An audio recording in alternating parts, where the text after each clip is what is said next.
It always begins the same way. A stage, a camera, a crowd holding its breath, waiting for words to collide like fists. The clock reads 7:02 p.m. and the lights are hot. On one side, a teenager clutching a note card, her hands shaking as she rehearses her question. On the other, a man in a tailored suit, microphone already in hand, smirking because he's done this 100 times. What follows will last barely 90 seconds, but within hours, it will be clipped, subtitled, memed, and shared across TikTok, Twitter, and YouTube millions of times. A debate turned into a weapon, an argument transformed into a spectacle. A single moment crystallized forever in the bloodstream of the internet. The spectacle of viral political debate did not emerge by accident. It grew from an ancient stage, the Roman Forum, the town square, the Lincoln-Douglas debates of 1858. But what changed was the lens, the algorithm, and the hunger for confrontation. In 2016, America entered the age of political theater on steroids. Candidates sparred not only for the votes in the room, but for the clips that would dominate Facebook feeds and late-night television. Donald Trump knew this instinctively. His interruptions, his one-liners, "such a nasty woman," were crafted not as policy arguments, but as sound bites, engineered for virality. By the time Hillary Clinton left the debate stage, the internet had already chosen its GIFs, its memes, its looping highlight reels. The debate stage was no longer a forum. It was a battlefield of shareable moments. But outside the presidential spotlight, another kind of spectacle was brewing. College campuses became arenas, and the combatants were not always presidents or senators. They were students, activists, and ideologues who understood that a microphone in the right hand could rival any TV studio. Ben Shapiro toured universities, his Q&A sessions drawing lines that stretched around the block. His weapon was speed, rapid-fire retorts, delivered with the precision of a litigator. The crowd's gasps and cheers were part of the performance, as critical as the words themselves. Clips like "Ben Shapiro destroys liberal student" racked up millions of views, not because viewers cared about the fine points of healthcare policy, but because they craved the adrenaline of intellectual combat. The spectacle had its formula: a provocative question, a moment of tension, and then the kill shot. Sometimes it came from the speaker, sometimes from the challenger, but always it had to end in a twist, laughter, humiliation,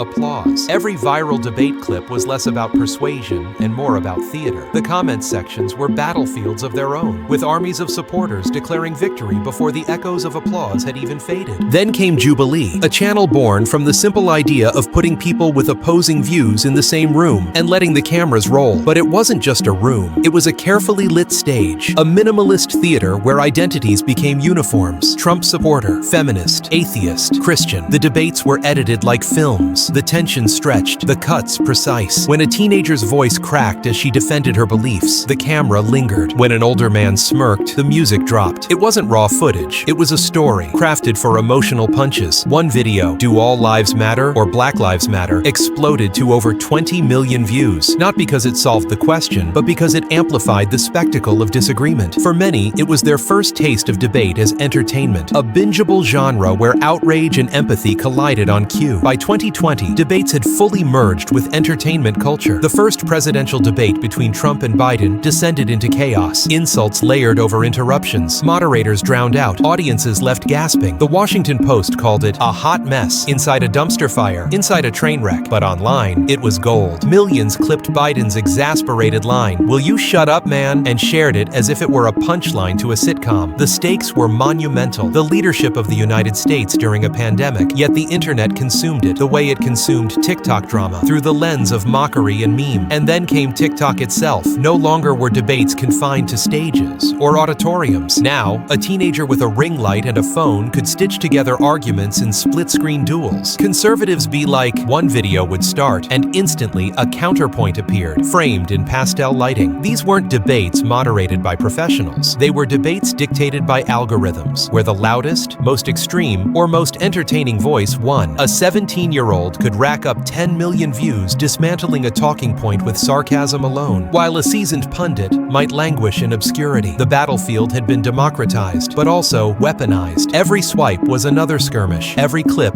another chance at viral glory. The truth was that nobody went into these spectacles to listen. They came to watch, to root for their side, to clip the victory and post it on their feed. Debates, once designed to persuade undecided voters, had transformed into pure performance where the audience wasn't expected to change their minds, only to cheer louder for their champions. And somewhere in the middle, the possibility of dialogue dissolved, replaced by the theater of conflict. By midnight on a Tuesday in October 2021, 2021, a Jubilee video titled "Can Democrats and Republicans Find Middle Ground?" had already been sliced into 100 reaction videos. One clip showed a young woman breaking down in tears as she described losing family members to COVID. Another clip zoomed in on a man's dismissive eye roll. Neither moment was more than 10 seconds long, but each became a weapon online, stripped from context, repurposed for engagement. The spectacle was no longer confined to the debate itself. It was in the remixes, the stitches, the parodies that followed.